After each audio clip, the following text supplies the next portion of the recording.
जय माता दी, जय जगदम्ब, हर हर महादेव। मैं आपका आचार्य देव। नवरात्र के सबको मंगलमय शुभकामना। माँ का आगमन आपके घर में हो चुका है, तो भगवती का आगमन समस्त संसार के लिए कल्याणकारी हो, ऐसी शुभकामना। एक प्रश्न सहज आपके मन में उठता है, हम सबके मन में उठता है कि माँ का आगमन का वाहन क्या है और माँ के गमन का वाहन क्या है। तो आगमन और गमन का जो वाहन होता है, इसका महत्व क्या है। और माँ को तो हम शेरा वाली कहते हैं। शेरा वाली माँ अगर है, शेर पे सवार रहती है, तो फिर ये और वाहन का मतलब क्या होता है। तो देखिए, देवी भागवत पुराण के अनुसार माँ शेर पे तब सवार होती है जब उसको युद्ध करना होता है। युद्ध की स्थिति में माँ शेर को अपना सवारी बनाती हैं। शेष काल में वो शेर को विश्राम देती हैं। जीवन में ऐसे होता है, जब आप किसी विशिष्ट कार्य के लिए जा रहे हो तो विशिष्ट वाहन आप रखते हैं। नॉर्मल कार्य के लिए जा रहे हैं तो आप नॉर्मल वाहन का यूज करते हैं। आप सुदूर की यात्रा कर रहे हैं तो चार पहिया निकालते हैं। नज़दीक जाना है तो स्कूटी लेके आप सब्जी लेने या कुछ सामान लेने चले जाते हैं। तो विशिष्ट कार्य के लिए युद्ध क्षेत्र में जब माँ प्रवेश करती है, तब वो शेर पे सवार होती है। शेष वो नॉर्मल वाहन का प्रयोग करती हैं। अब शास्त्र जो हमारा कहता है, देवी पुराण के अनुसार, शशि सूर्य गजरूढ़ा शनि भौमे तुरंगमे।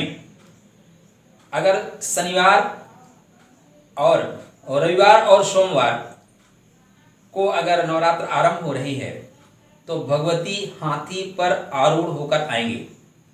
शनि और भौम माने शनिवार को और मंगलवार के दिन अगर नवरात्र माने प्रतिपदा आ रही है, तब माँ तुरंग मतलब घोड़े पर आएंगी। गुरौ शुक्रैश्च दोलायाम। अगर बृहस्पतिवार या शुक्रवार को नवरात्र आरंभ हो रही है, प्रतिपदा तिथि आ रही है, तो माँ फिर डोला पर आती हैं। और फिर बुधे नौका प्रकीर्तः, बुधवार को नाव पर आने का विधान है। ये देवी पुराण के अनुसार आप ऐसे जान सकते हैं। अब इसका फल क्या होता है, आप देखें तो पहले माँ किस पे आ रही है, रविवार सोमवार को हाथी पे। हाथी पर आने से, हाथी क्या है, इस प्रकृति में सबसे बड़ा जीव है और सबसे दयालु जीव है, अहिंसक है। तो हाथी पर आने से अच्छी वर्षात होती है और अच्छी फसल होती है, प्रकृति प्रसन्न होती है। माने यत्र तत्र सर्वत्र आपको हरियाली नजर आएगी और उस वर्ष पैदावार ज़्यादा होती है। कृषक, आम जनता सब खुश होते हैं। राजा को पर्याप्त मात्रा में कर की प्राप्ति होती है, इससे राज्य अच्छा चलता है।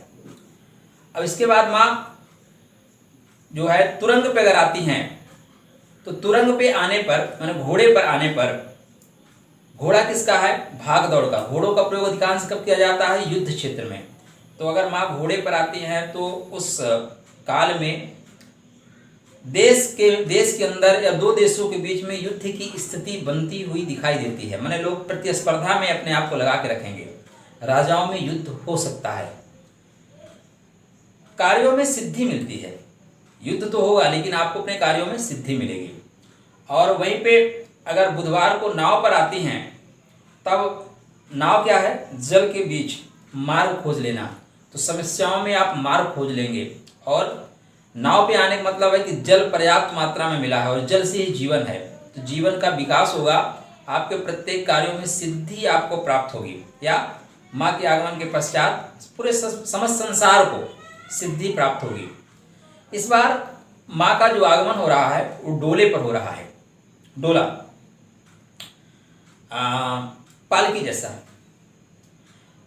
शास्त्र ये कहते हैं कि डोले पर आने से स्त्री पक्ष प्रबल होगा, जो स्त्रियों का मान सम्मान है वो बढ़ेगा।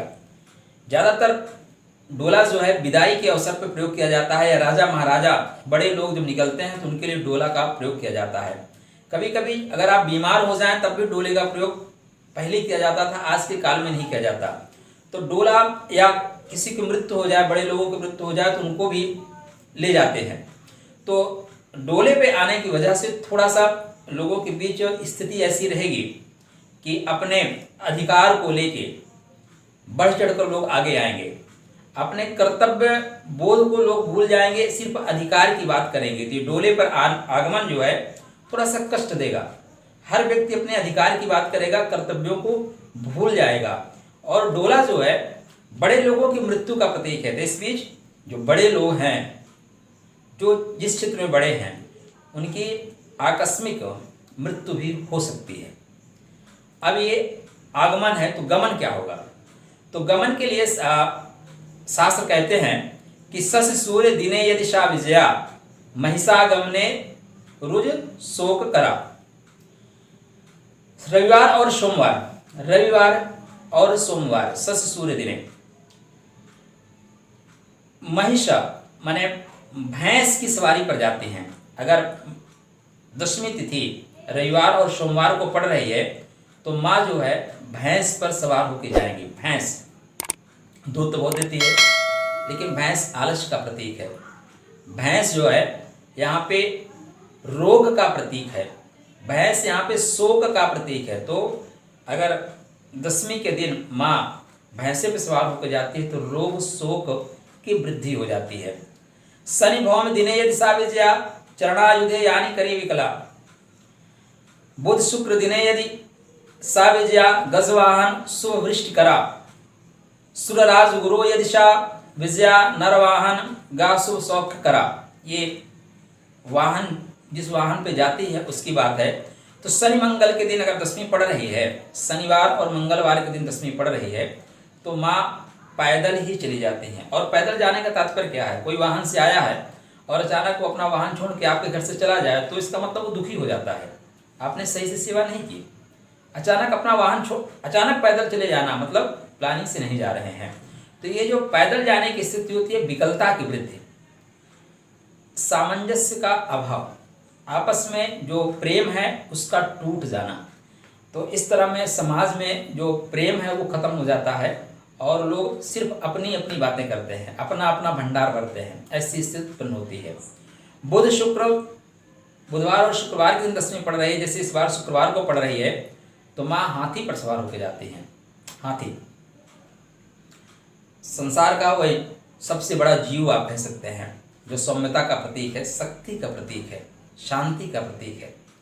तो हाथी पर जाने से वृष्टि अधिक होती है। और इस वर्ष देखिए वृष्टि खूब हो रही है, वर्षा खूब हो रही है।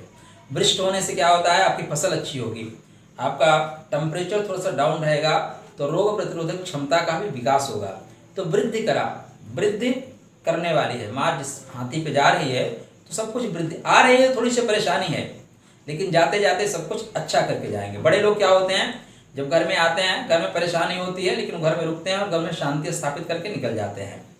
और गुरुवार के दिन अगर माँ जा रही हैं तो मनुष्य की सवारी माने माँ लोगों के कंधों पे बैठ कर जाती हैं और ये सुख समृद्धि का कारक होता है। तो नवरात्र जब आरंभ होती है तो हम लोगों से अक्सर आप कर्मकांड करते हैं, ज्योतिष काम करते हैं, तो आपसे प्रश्न कर लिया जाता है कि माँ किस पे सवार होकर आ रही है और किस सवारी पे जाएंगी। तो ये एक छोटा सा प्रयास था आपको बताने के लिए। वैसे आप जानते हैं और इसका ये ज्योतिष के अनुसार ये फल होता है कि माँ किस पे सवार होकर आ रही हैं तो कौन सा फल आपको, समाज को, राष्ट्र को प्राप्त होगा। तो ऐसी ही नवीन जानकारी के लिए आप हमारे चैनल के साथ जुड़े रहिए। आपके लिए जय माता की, जय जगदम्ब, राधे राधे।